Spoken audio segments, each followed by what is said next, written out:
તમે પોલો ફોરેસ્ટની one day ટ્રીપમાં અમારી સાથે આવ્યા તો તમને મેનેજમેન્ટ રીતે બધી રીતે ખાવા રીતે તમને શું લાગ્યું, કેવી રીતે તમારી વન ડે ટ્રીપ છે? મેનેજમેન્ટ સૌથી બેસ્ટ છે.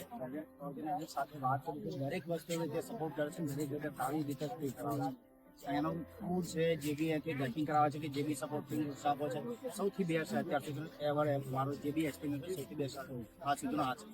ટ્રેકિંગ માટેની સૌથી બેસ્ટ પ્લેસ છે, પ્લસ બેસ્ટ પર્સન અમને મળ્યા જેમણે અમને ટ્રેકિંગ માટે બહુ સારો સપોર્ટ કર્યો, જેના કારણે અમે આટલું ટ્રેકિંગ સારું કરી શક્યું. પ્લસ અહીંયા એટલું બધું એન્જોયમેન્ટ કર્યું છે વન ડે કે અમે અમારા ઓફિસ સ્ટાફને લઈને આવ્યા, બટ એવું લાગ્યું કે ના ફેમિલી ટ્રીપ થઈ છે. અહીંયાનું જે ફૂડ મેનેજમેન્ટ જે ફૂડનું હતું એ બહુ મસ્ત હતું. જમવાનું 1 નંબર જમવાનું હતું, એમાં કોઈ જ ખામી નથી જમવામાં. બહુ સુપર ફૂડ હતું. થેન્ક યુ તમારા લોકોનો. Thank you so much.